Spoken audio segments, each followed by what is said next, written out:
and welcome to the Dine 16, a food podcast about Sacramento, where we talk to anyone working in the food industry to give you an idea of what it's like behind the scenes of your favorite places to go out and eat in our city.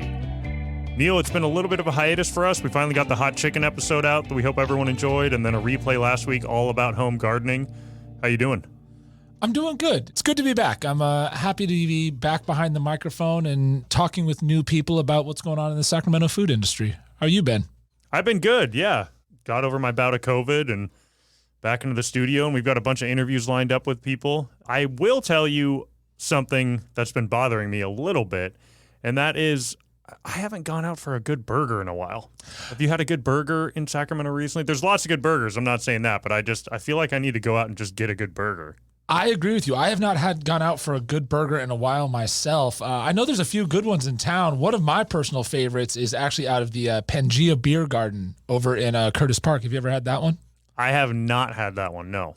It is a fantastic burger. They actually, if I recall correctly, I believe they won the Sac Burger Battle, both Judges and People's Choice Award in 2018. And I think they've won the Judges' Choice Award 2 other times other than that. So that's 4 total titles for their burger. Dang, that's high praise. That's a very high praise. When are we going over there? I mean, it's 12 o'clock right now, right? It is, Brett. It is, Brett. Oh, it's Monday, though. Nothing's open on Monday. Yeah. And you know what's funny? I've actually tried to go to them on a Monday, and this has happened before. But good news is we're actually going to bring them to you. So we are actually going to bring on the head chef for Pangaea, Chef Scott McCumber, and we're going to ask him a few questions about Pangaea and their burger.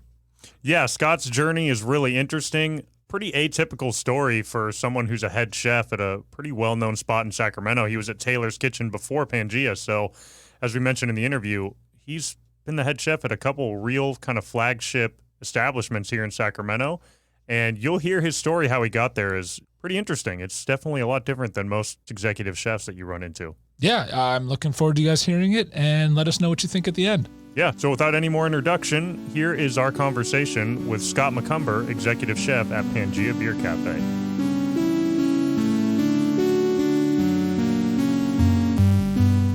All right, well, Scott McCumber, thanks for being here on the Dine 16. It's great to have you. Oh, thanks for having me. So, Scott, we almost always open every episode by just asking, what did food mean to you growing up? What was food like in your household as a kid? So I grew up in a big Italian family. Like, that's kind of the background, but I have no sisters, no nothing. So I got brothers. It's all guys. Okay. So I got pulled into the kitchen at a young age, and it was the one time I got to spend with my mom. A lot of the times, with 2 other brothers, it's time split. So if I jumped in the kitchen to help my mom make dinner, or we like to bake cakes together and stuff like that, it was quality time for me, and it's something I've always cherished. And I do it with my daughter too, because I wanted to remember that when she's older, like I did with my mom. Yeah, that's great. My kids ping pong too because we cook a lot at home, and so my older daughter will jump in, and it's interesting you say that because right now my younger son in particular wants to help every night in the kitchen. It's just like he wants everyone else out, and he gets to spend time with mom or dad in the kitchen, and he's 5. So that's well. Now my daughter's 11. She doesn't do that as much. A lot of times I'll come home and there's cookies for me and stuff like that. Oh, so nice. while I'm at work, she'll get in the kitchen and make cookies and stuff like that, and it's kind of fun coming home and. Sweet cookies. It's like 9 o'clock at night. Everybody's asleep, and I just get a cup of milk and some fresh cookies, and I know she made them or brownies or whatever she feels like making. She's really good at it. So, but we like to bake cakes together, and she likes to do all the fancy decorations and stuff like that. Stuff I'm not used to, but we're having fun with like fondants and stuff like that. Yeah, that's great. Yeah. Did your mom have a specialty cake? Did she have something she made in particular on special occasions? Yeah, we made it was just a chocolate cake, and we did boysenberry jam in the middle and homemade whipped cream over the top, and it was our birthday cake. Every one of my brothers and my dad and I, we always had it every year, and she still makes it to this day because it's like the one thing I request. It's like I want that birthday cake, and I don't make it. I've never showed my wife how to make it or my daughter. It's always like, hey, Mom, you coming over? Bring the birthday cake. And she always whips it up for me. Oh, man, that's amazing.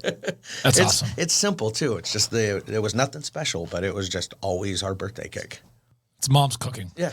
There's just something about that. Yeah, there is. We've talked about it a million times in here that even when you try to recreate it, it's like it's never as good. And so I've recreated some of my mom's dishes over the years, but every time I do it, she looks at me, she's like, oh, you had to improve on it, didn't you? You had to do something different. I was like, yeah, it's kind of what I do for a living. I'm like, I'm an actual cook for a living. And I go, you were doing this with 3 boys running around driving you mad. I go, I got peace and quiet whenever I cook. So She laughs at me now whenever I do it because I'll make some of her classic dishes and just be like, yeah, that's just my meat sauce. This is my marinara sauce. It's just like, I hate you and love you at the same time. So what are some of the recipes that you've remade of hers? Oh, dude. So Italian, so like the meat sauce or marinara, I've spiced it up, did a little different. One of my favorite things she always made was it was a baked fried chicken and mashed potatoes. But, I've drummed it up, made it better, brine the chicken, go through all the steps. So it's just that next level kind of like deliciousness, She was hand mashing all her potatoes and I'm, going through a food mill just to make them smooth and creamy and even better. And she's like, hey, keep doing it to me. And I'm like, yeah, well, I want to make you happy now with my cooking. Yeah. So, and she loves it. She loves coming over and eating it and stuff like that. But that's kind of the fun part of just taking old recipes that my mom always had and making them my own now and showing my daughter how to do them. So it sounds like you cook a fair amount at home. How much do you cook at home? Because that's often the thing with chefs is they cook a lot in the restaurant and then they eat not so well at home because they don't want to cook anything. Before the pandemic, it was all the time. I always tried to figure out a meal prep and stuff, but the pandemic, I was just working so much that I stopped cooking and I had a really horrible kitchen at my house. We just bought the house and it's this old house that we're trying to remodel. I just got it remodeled, so now that the kitchen's all brand new and everything's up to spec, I'm at least 3 to 4 days a week I get in my kitchen to cook dinner. Usually my 2 days off, and then I don't work night shifts every day. I try to switch with my Sue, so we both have time to spend with our family. And those 2 days I usually come home and grab stuff and make something for dinner. If I know I'm going to be busy, I try to meal prep and do all that, but I usually use either Monday or Sunday to make like stocks and stuff like that at home, to keep my freezer full of all my sauce prep and everything else, so I can just go in and cook. Yeah, that's great. What are some of the recipes you like to prep for during the week?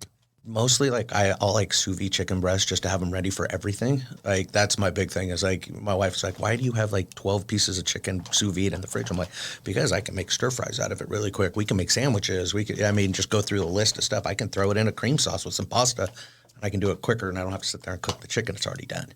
So it's just those little things. I'll make like marinaras and meat sauces early in the week because they'll hold for a couple days. And then when I get home, I'm not having to spend an hour or two in the kitchen. I can usually get in and out of there about 10 to 15 minutes. Being organized awesome. is nice. Yeah, absolutely. I love sous vide stuff as well. I do the same thing. I'll cook 3 or 4 different things, and it's cooked to the exact temperature that I like, ready to go, heat it up, and it's done. And it's usually better than off the grill anyway. Yeah. Especially chicken breast, because chicken breast is just notoriously easy to... I certainly grew up with just like barbecue chicken breast that was just shredded sawdust by the time you Yeah, you forgot about it for that extra 2 minutes, and now it's just a crust on it that just you can't bite through. Yeah. So, Scott, how did you first get into the restaurant industry? What was your first job? So I'm a little different. I've only been in for 8 years. Oh, wow. I'm 43, so I started at about 35 years old at Hook and Ladder. I was in sales and marketing for most of my life. I worked for companies like Mesa Beverage, which is a Miller Brewing House, Dr. Pepper Snapple. I did on-premise sales for a lot of years. And then I got laid off twice in 5 years by 2 different companies. And the last time I got laid off, they handed me a nice severance check and told me that I had my walking papers, but I had 6 months' pay sitting in my hand. And I just did not want to get back into sales. I was way overweight. I'm still a pretty big guy, but I was 300-plus pounds and just miserable and sad. So I joined Le Cordon Bleu, which was a mistake now that I think about it, afterwards. But I was there for 4 weeks, and I got a job at Hook and Ladder as just volunteering. I didn't even get paid. I was there for a couple months just doing that. There 3 times a week, just doing prep cook and learning how to cook and learning on the job. But I had that option. I had the money sitting in the account, so I can sit for 6 months. And when somebody quit, they hired me right then and there. Now, had you been into cooking prior to... between cooking with your mom and 35 at that time? Yeah, I used cooking as my way to cope with my job. I hated my job, so when I got home, I would open a bottle of wine and just start cooking, and that's how I decompressed from the constant just hell of being in sales. It was my peace of mind. I'd put on loud music and just disappear, and I did it all my life. My wife used to cook when she was younger, but over these 19 years we've been together, she doesn't cook anymore. She hates the kitchen. She can't handle it anymore. That's because I've been cooking for her all her life because it was a way to decompress and de-stress. And so she's like, why don't you try it? Try it for a year, and if you don't like it, I fall back on your degree, go back to sales. So I jumped at Hook and Ladder, and I've never turned back. Wow. Yeah. That's awesome. So that's really interesting. I'm always curious because when I was younger, I sort of thought I wanted to be a chef. And then when I got jobs in restaurants, I never worked in the back of house, but I got a job as a busser when I was 16, 17. And we were talking about before, kind of made friends with the kitchen. And I pretty quickly saw that what goes on in a commercial kitchen, in a restaurant kitchen, wasn't necessarily what I enjoyed about cooking at home. So how, you talked about cooking was kind of your de-stressor, and oftentimes working in a kitchen, it's the opposite. So how did that transition go? Do you just love food and love the process enough that you fell in love with it, even though it has that stress component, or how did that transition go for you? So it's a different stress. It really is, because it's compartmentalized. You only have like a 2 to 3 hour stress window where it's like you might be moving, putting out plate after plate, and tickets keep coming in, but then it's done. Once those tickets stop and you walk off the line, you don't take anything home with you. There's no, I mean, now I'm a head chef. Yeah, I got a little bit more stress at home because of it, but it's not bad. It's not like where, somebody's telling you if you don't, hit your quota this month, you're going to get fired. Or, you're depending on your commission checks to make up for what you don't make in actual pay and sales, where as a cook, you just go in and cook. You go in and cook, you get done, you have a couple drinks with your friends afterwards, you head home, and then you do it again. And there's always just an end to it. So every day you can walk away and just be like, all right, tomorrow's going to be a better day, or tomorrow is going to be the same day we had today because it was awesome. Yeah. And the stress isn't like, it doesn't eat you up in your head where you're like, I got to do this, I got to do this. It's just like, oh, put out the plate, make sure it looks good, make sure it tastes good, and then you're done. So it's just fun to me. And cooking's like a puzzle, and I love games and puzzles and stuff. So putting everything together and making it look the same every time is just making the puzzle every time. So I just find joy in it. Yeah, that's cool. Do you enjoy cooking new recipes or relying on your old recipes?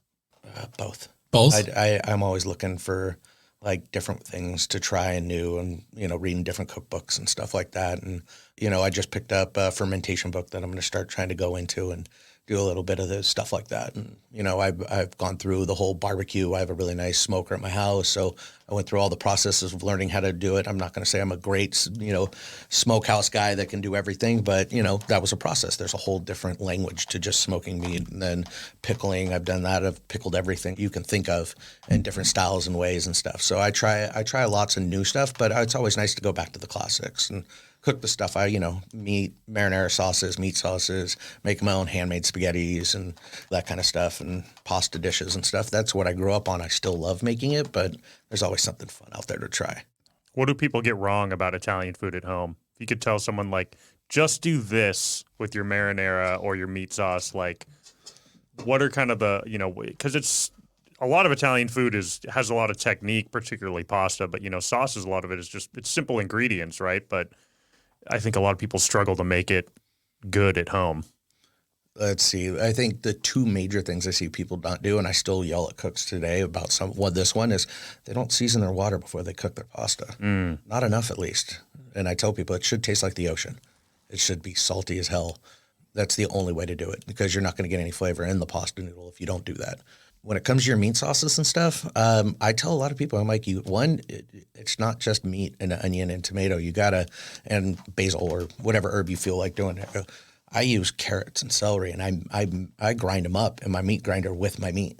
A lot of people don't realize that, but that will really make your meat sauce your ragouts and stuff a lot better if you actually grind your onions and stuff. So you don't actually have these chunks in it. It's a nice smooth sauce with chunks of meat in it and all that stuff. But that's a little more advanced. A lot of people don't have that kind of time to do that kind of stuff, but I'm like, you should add some more veggies. You should add some more herbs, and make sure you're salting and seasoning, because, seasoning is the biggest thing most home cooks don't know how to do. When you go with recipes like you were talking about with the ragu sauce, do you like to kind of try and do new different things, or do you like to stay with the traditional recipe? I'll do a little bit of both. So, my traditional recipe, I grind, beef, pork. If I have the money, some veal as well. I'll do a triple meat like ragu, which I love. I've done it with other things. I've tried, of course, chicken, turkey, which you can see. But if I can find something different, I've did bison recently, just because I know you and I have talked about bison burgers and bison meat and stuff like that. It was just, just trying new things with it. I'll make the sauce super spicy just for fun. But most of the stuff I'm trying new with it aren't really new. They're stuff that people have been doing forever. It just means I've felt like doing it. And it's one of those things when I go back to my traditional recipes. If I feel like changing it for the night, or I'm looking for a certain flavor that night, then maybe I will. But that's mostly at home. I won't do a lot of those experiments at work. I like to try to keep the traditional stuff a little more traditional, and then I use my specials and stuff like that for stuff I'm not used to cooking. Like, I'll try different recipes that way and fun that way. What's been your most adventurous special? Recently, It's hard because I haven't been doing a lot of specials recently after the pandemic, and with the pandemic, there were no specials. That's true. It was just to-go food for a long time at the place I was working, and the hard part was when I got my first head chef job was only 6 months before the pandemic. Yeah. Oh, wow. So it was right before the holidays. So I was in full mode of getting everything set, ready, getting to know the staff, getting my menus. Then we were right into the holidays, and then it was all just get everything out. And then right when the holidays ended, we hit Valentine's Day, and that's usually the end of the holiday cycle for every restaurant I've ever worked in. And then once that was over, I took off on vacation for a week, came back that first week of March, and it was pandemic time when we shut down 3 days after I got back. So I never really got to really dive into like full special my mode, do my own food. And then we were to go for 2 years pretty much. And we tweaked the whole menu so that it was a little bit more simpler and easier. And we turned the restaurant into a burger joint every Monday night, and just to make some extra money to keep my staff on board. And yeah, but those were the best burgers in town. they were really good.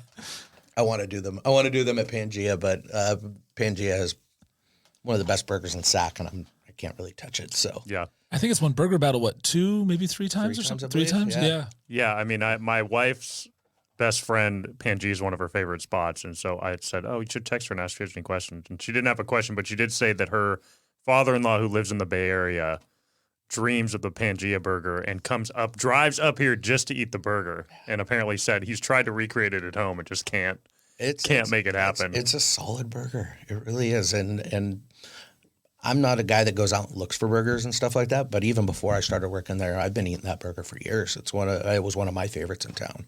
And that's kind of why I took the job. I was like, yeah, I'll go there. I can revamp this and do some more menu expansions and a little bit funner stuff than you guys are used to. But that burger's good. And it's simple. It really is a simple burger. I think that's why it's so good. Probably. There's no frills, no extra stuff, just nice and easy. Good cheddar cheese, good meat patty that we get made, local bun, and then just tomatoes, lettuce, house-made pickles, and red onions. Simple. Yep.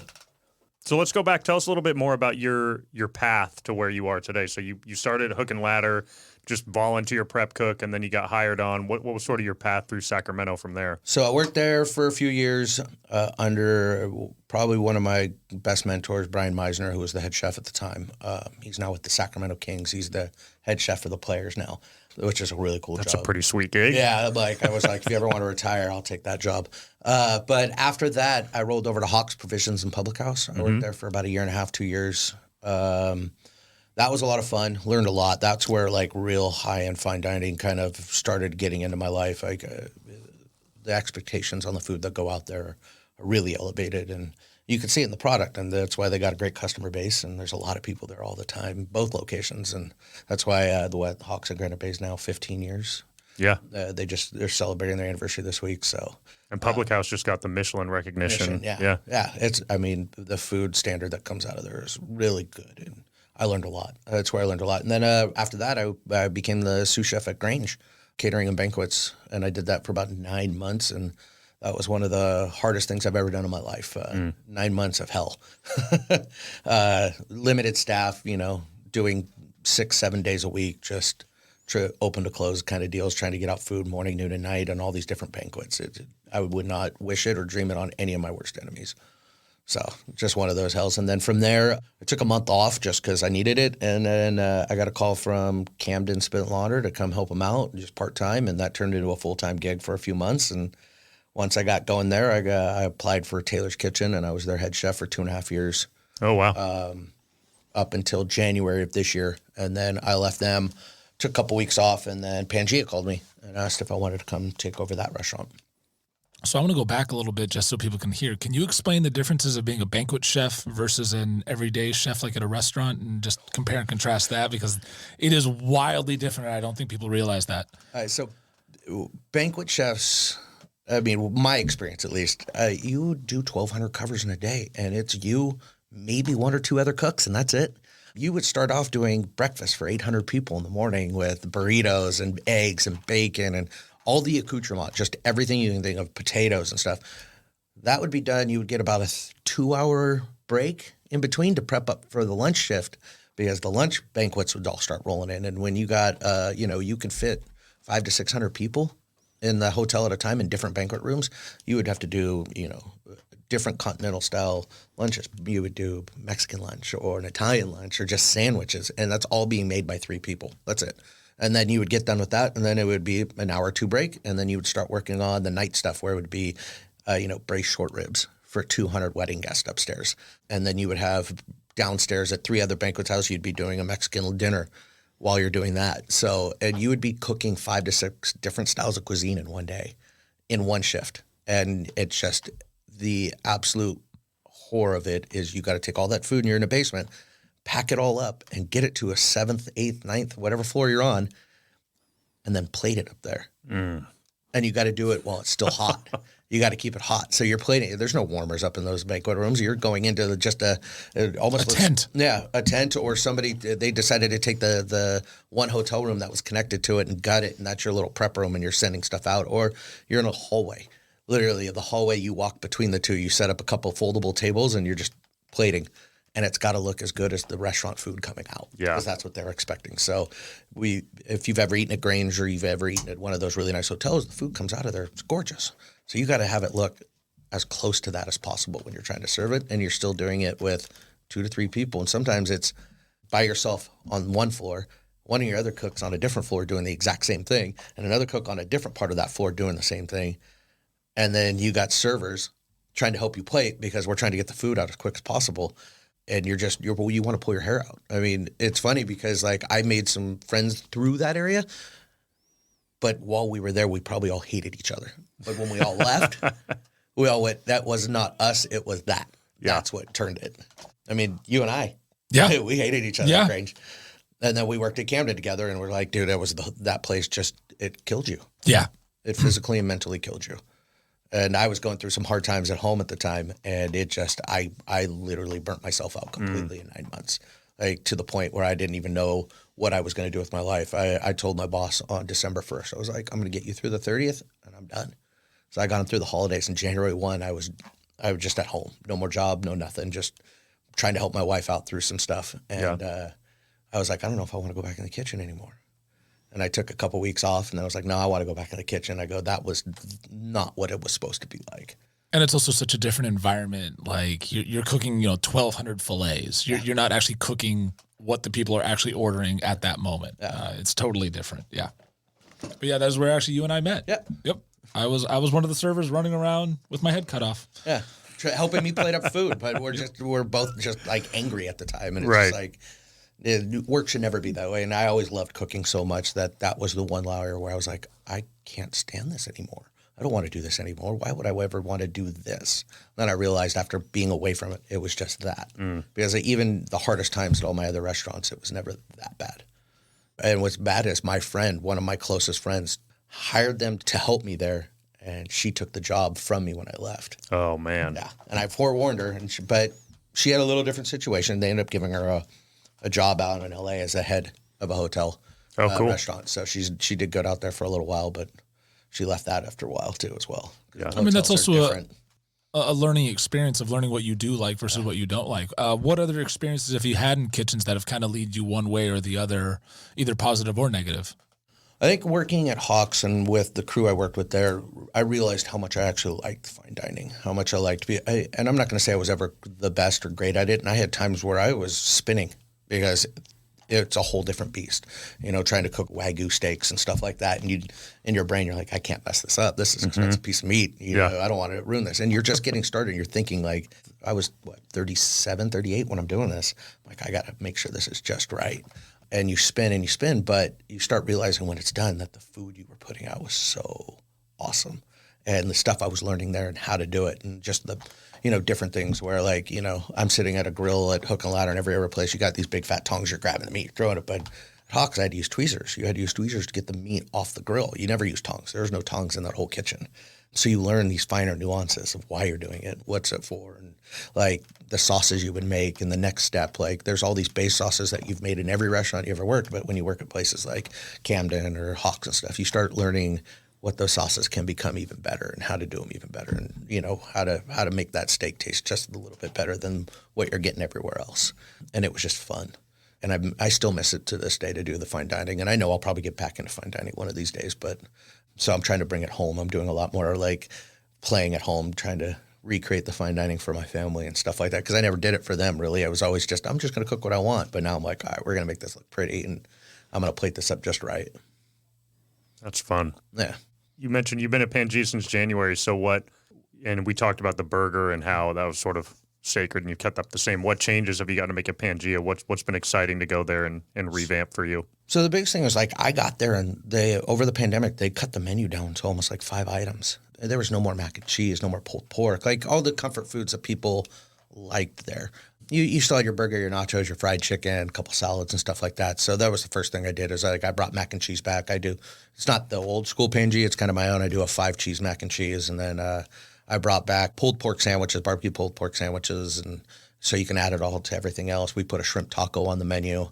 We had a BLT up until last week. I pulled that off for a little while just because some staffing stuff, but it might be coming back. We're bringing mussels back next week. We did mussels and fries for a while.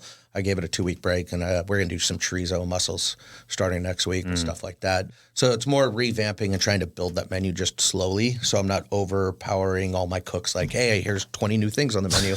Good luck. Let's do this. So I've been slowly incorporating one dish here, and just trying to get them used to like actual volume again and moving, because we're a lot busier than they've ever been used to because of the pandemic. But everybody came out. Everybody's been coming out. And I think with everybody staying home from work and working from home, they've been going out eating a lot more. Yeah. And you're seeing it in a lot of the restaurants. The good ones are getting packed really quick and on weird nights and stuff like that. You're not getting your usual like Thursday night slowness. You're getting your Thursday night rush. Tuesday nights. Yeah. I don't know why. Tuesday nights have been popping this summer. See, us, it's Wednesdays. Wednesdays are becoming bigger and bigger every day. And it's nuts. But those have been fun. And then they've been kind of let me do some specials. So I did pappardelle dish a couple weeks ago. I did some gnocchi a few weeks ago as well. I think I'm going to try to do some poke bowl, and I'll eat poke bowl this weekend. That's kind of my thought process right now. So I get a little freedom to do specials and little things here and there wherever I want, as long as I don't change the burger or the nachos and keep those standard in the fried chicken sandwich. Because that's what a lot of people come there for. And then when they see my specials, like, ooh, that sounds good. I mean, we did oysters on half shell like 2 to 3 months ago for a beer night. So it was kind of fun where we were doing porters and oysters. What kind of culture do you try to create in the kitchen as a head chef? I mean, you came into cooking a little bit later. We were joking around before we got into the meat of the podcast about sort of the fun, jocular, sometimes crass nature of the kitchen, but the camaraderie in there. At the same time, you may have worked places that were, I know you mentioned one nightmare particular situation, right? But as someone who came into the career at a different age, right? You weren't an 18-year-old dishwasher that it's all you've ever known. What sort of culture do you try to create in your kitchen now as a head chef? So I base a lot of my culture off my first head chef, Brian, over at Hook. He was relaxed, chill, no screaming, no yelling. Like, he did not like that kind of stuff. I out of the 4 years I worked for him, I saw him lose his temper once. And it was, everybody kind of went, that's justifiable. I can't believe it took this long to actually see like that side of him. But he talked it out. We laugh, we joke. The work could get stressful at the time you're doing it. So if you can joke about it and have a little fun. I mean, my cooks right now, the first thing we pretty much say to each other when we walk in is, I fucking hate you.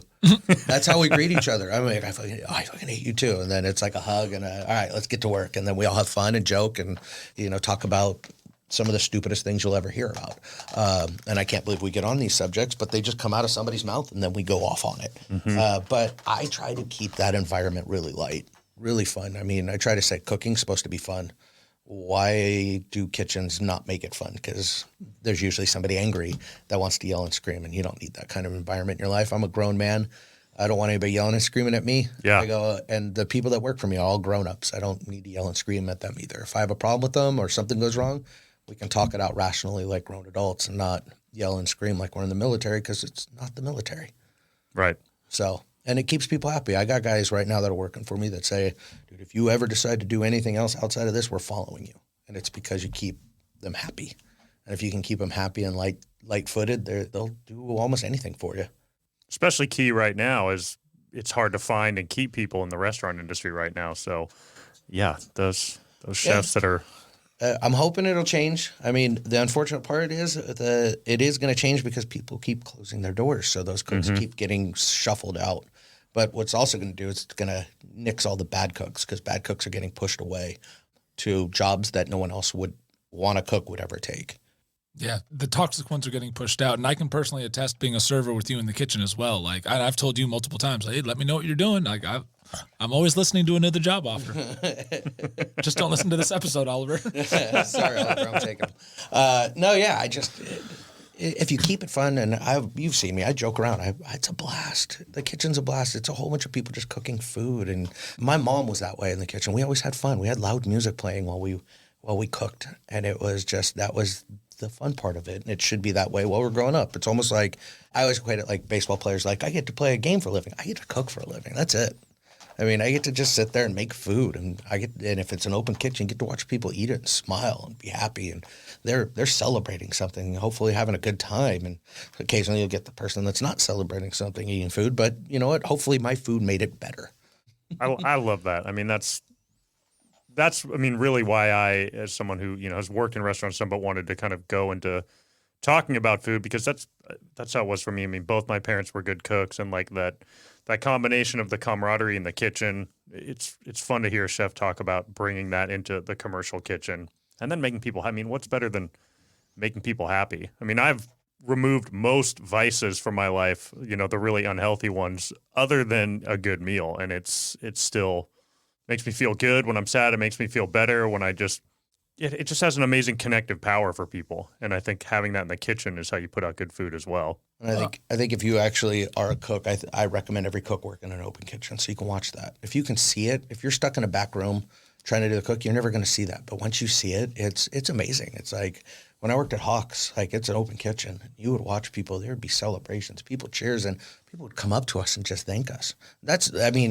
What the funny was is they would come to me because I was the oldest person in the kitchen, and hey chef, you did a great job. And I wasn't the head chef. I didn't see my head chef kind of go, why do they always come to you? I was like, because I am 20 years older than you, buddy, and I'm gray already because of working here.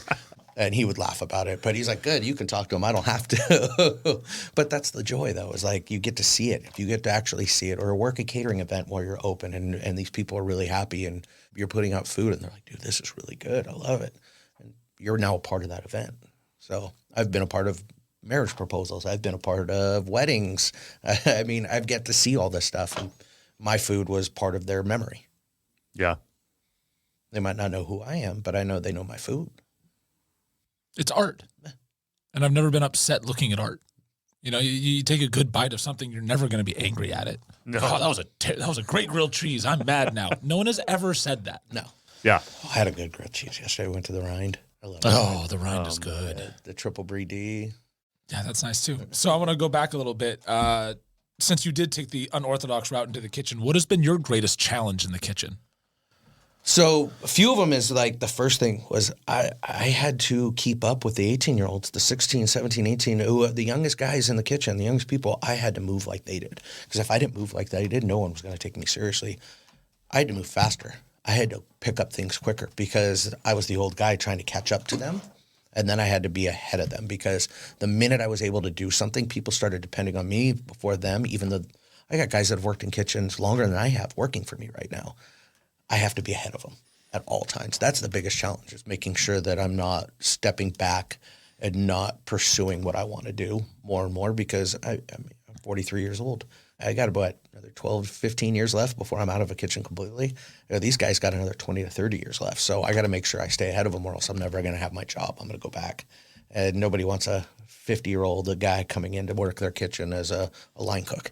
So that's my biggest challenge, is just trying to keep up. I had to move faster. I mean, I was 300 pounds at the time when I started at Larder. My nickname was Scooter, still is. That's why. I was scooting my feet through that kitchen. But you know what? I didn't stop. I kept going. It's still a joke to this day with a couple of the guys I still hang out with and talk to. Like, we laugh about it just because I was not ready for what I was about to get into, but I kept going because I knew I was better there than where I was at my old job. Yeah. And happier. And I was only making minimum wage at the time. I was 35 years old, just left a corporate salary job for minimum wage. And I was like, I'm going to make this work. I'm going to work my ass off so I'm not making minimum wage anymore. And by the time I got to Hawks, I wasn't making minimum wage anymore. And then by the time I got to Grange, I was salary again. That's an impressive 8-year run to go from that to now running. I mean, you've run two of the more iconic restaurants in town between Taylor's and now Pangaea. Yeah. Good for you. And sorry to hear the Taylor's just closed. That's a sad day. But yeah, I had to learn the kitchen. And the reason I did all that was I want to own my own restaurant. I always have. Even when I was in sales, I always wanted my own restaurant. But I watched people open restaurants that had no business opening a restaurant because they had no clue and fail miserably. I would go in there and sell them beer or soda or whatever, and they would just fizzle out in 7 to 10 months, gone. And I'm like, there goes their whole life savings, their retirement, everything's gone. I'm like, I'm not doing that. So I can run a front of the house. I could talk. I was in sales and marketing. I have a degree in it. I'm like, I need to know how to do the actual kitchen. So the goal was always work here for 10 years, do it, open a restaurant after 10 years in the kitchen. And so hopefully in a couple of years I'll get my own. What concept would you go with? Sushi? No way, dude. I'm not going to try to even get into that boat. More higher end pub. Okay. I think when I was at Hawks at that time with the chef, we were a gastropub and we did a lot of fun, different culture foods, just changing constantly. And I loved every minute of it. I don't know if I'll be that high end. I'd rather be a little step down, more approachable for the whole family to come in on a constant basis, not just for special occasions. But that kind of style, like, keep a good burger, a little better meat than what, most people use maybe, and going with a handmade pasta special every week and a couple other things, good fish, have fun, but still have like grill bread with some dips and like hummus and stuff like that, some flatbreads and stuff like that. Just small though. I would love to open it in the Pocket or Land Park, somewhere in that area, towards the Pocket, just because that's where I live and I can stay home. Yeah. Yeah. Yeah, let me know when you open up that concept. Yeah, you can walk to work. I don't know if I'll work, though. At that point, I might just come in and just have my own little chair there with a little plaque. Like, this is Neil's chair. Have his own beer mug with his name on it. There we go. You mentioned, sort of how you had to work extra hard, but we talked a little bit about personality as well. How much do you attribute that quick rise through the industry to just your personality and maybe ease and being able to work with people and sort of make connections? And, someone has to want you to come in and trust you to run their kitchen and also want to work with you as a head chef to give you that opportunity. So yeah. I think my biggest thing was like, I spent years in sales. I can walk into anything and I was supposed to sell them something. Now, I'm going to be honest, most sales reps are liars and just trying to get their next dollar paid. But it teaches you how to be a people person and how to actually talk to people. And as a chef, there's not a lot of chefs that are very good at front of the house stuff. Mm-hmm. I mean, I've worked 2 in my years. I mean, Oliver over at Camden Spit Larder, he's great at hitting tables and touching them and talking to them and stuff like that. He understands that stuff. But if you can talk to people, they'll give you almost anything. And if you're brutally honest with them, they'll even give you more. Like, you don't have to really lie in this industry if you just talk to them.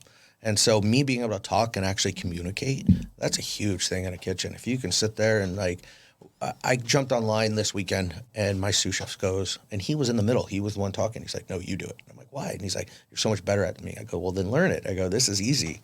If you can talk through these things and communicate, and I don't even need to look at the screen and stuff, and I can start, hey, make sure you got this going on, this, make sure you get this done next because we're going to work on that plate up next. And if you can communicate clearly and easily with everybody around you, they all love working for you because they don't have to think about anything. They just do what you tell them to do. And a lot of the guys I've ever worked with, I've always just been able to talk to. Now, some of the chefs, the cooks I've worked with, they're a little bit more introverted than I am. They kind of get a little off in that, but most of the time, most people love it. That's great. I mean, that's a great lesson for any 18, 20, 22-year-old who's only worked in a kitchen and dreams of owning in a restaurant. It's like, learn how to schmooze, man. Learn how to talk to people. I'm a good cook. I love what I do, and I can make some really good food, but I can talk. And you need to talk to your reps, too. You got salespeople coming in constantly trying to get you to turn their stuff over to you and buy what they want. If you can't talk to them, they're going to take advantage of you. Yeah. They're going to make you pay more. So if you can talk to them and talk to the customers coming in. I have customers that came into Pangaea when I first got there. I went out and just talked to them at the bar. They've been coming constantly asking where I'm at, what's the new special, how you been, how's the family, kind of stuff like that. Those simple things, you get return customers. Return customers is what every restaurant needs. It's the thing that keeps you alive. And that couple told every one of their friends to go see you, and then the snowball effect.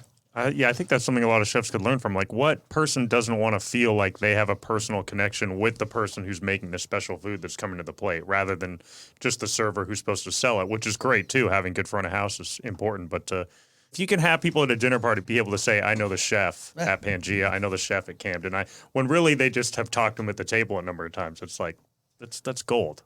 And it was fun. A little sneaky thing fun to do is every once in a while, I just ask them what kind of food they like and what's their favorite little stuff outside of the restaurant. Then I try to incorporate it into a special. A couple weeks later, but like, oh, you know what they were saying? They really like gnocchi. You know what? I'll do a gnocchi special in a couple weeks. And you know what? They fly in. They'll come in and eat. And I had a customer come in twice that week. They're like, you had gnocchi? I didn't know you do gnocchi. I was like, yeah, remember you said you liked it. I thought it'd be fun to do a special. I do gnocchi all the time. And now they were like, oh, I helped them make the special. That's right. Absolutely. And you're just really just trying to get them to come back to keep money flowing in. So, and it makes them happy. They want to hear more. Absolutely. That's all it takes. All right, so we're on to rapid fire questions. First one, what's your favorite cheap guilty pleasure food-wise? Jack in the Box tacos. Oh, yes. Sorry. Have a couple of those after a couple beers. Oh, I don't know why. I just, as long as I can remember since they came out, I've been eating those. And it's not like something I eat on a constant basis, but there's always that like, all right, I've had a couple beers. Hey, babe, can you drive me over to Jack in the Box, go get a couple tacos?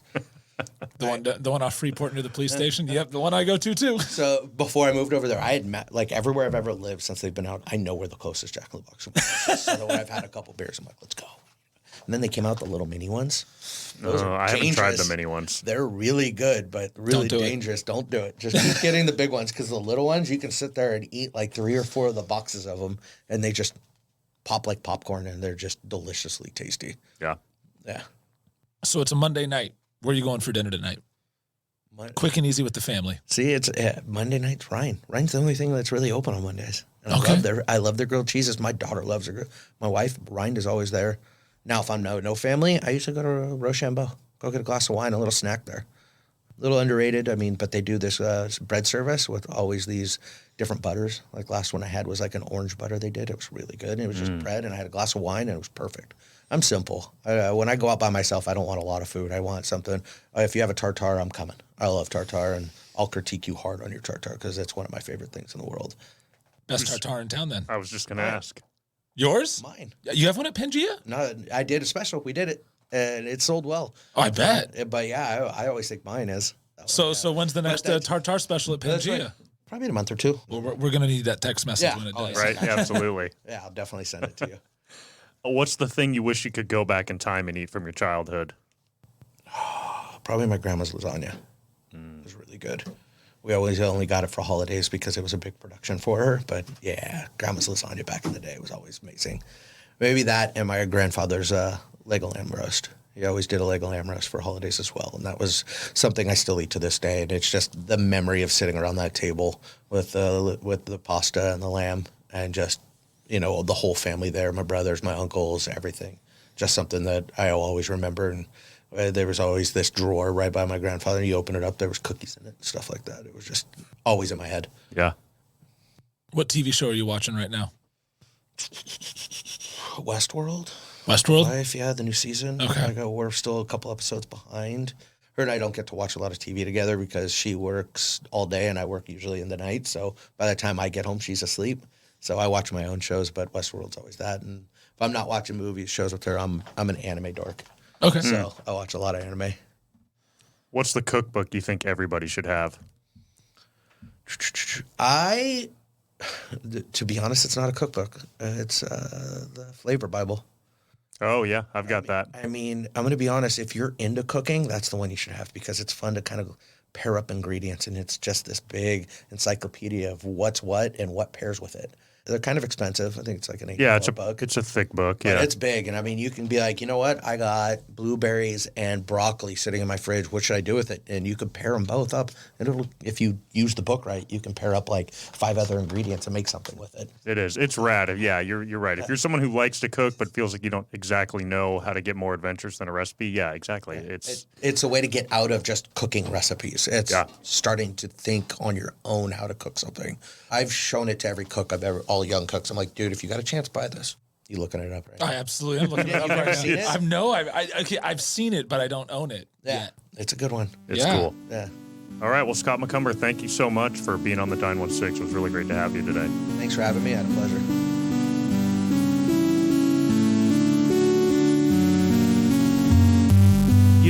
We talked at the beginning about Scott's journey into becoming an executive chef, but what I liked about him is we've talked to a lot of chefs, like his love of cooking was kind of a through line all the way through his work today. Sometimes you have chefs who start so early and they get so into the technical aspect of cooking and they're really, really good. But Scott is just like a killer home cook at heart that now runs a restaurant. And I really love that about his style and his cooking. The other thing I also appreciate is that with his unorthodox way to get into the kitchen is that he was an adult when he finally got in there, so he values the communication and how to treat people. I don't think he created a lot of the bad habits, maybe not bad habits, but not the best moral approaches to working with other people. And I appreciate the approach that he has. The other thing I appreciate about him, not only his burger, but his tartare, which I am very much looking forward to. So that's going to be a lot of fun to go try that. Yeah, we will definitely throw that up on our social media. Whenever he said he would send us a text when that tartare goes on as a special, and we'll make sure to relay that message. So that brings us to the point of the show where we always remind you, if you like this episode, please subscribe wherever you listen to podcasts or follow the show. You can follow us on social media, on Twitter and Instagram. Both handles are @Dine16. And this isn't just my show and Neil's show. This is your show. So if you have guests that you want to hear, if you have ideas for the show, reach out to us through email. It's max@dine16.com. And send us a note. Let us know what you think. Let us know what you want to hear. You can share all the episodes or listen to them just on our website, dine16.com. And you can also hear them on YouTube now, if that's where you like to listen to your podcasts. And please, please, please, if you like this episode, if you like what we're doing, share this episode with your friends. That's the best way to grow the podcast. You can leave a review in Apple Podcasts as well. That helps. But really, the best way you can help us out is just shoot an email with a link to our website to a friend or family who you think would like this episode. It'll be right at the top of the website there. Our opening and closing theme music are by my brother-in-law, Mark Owens.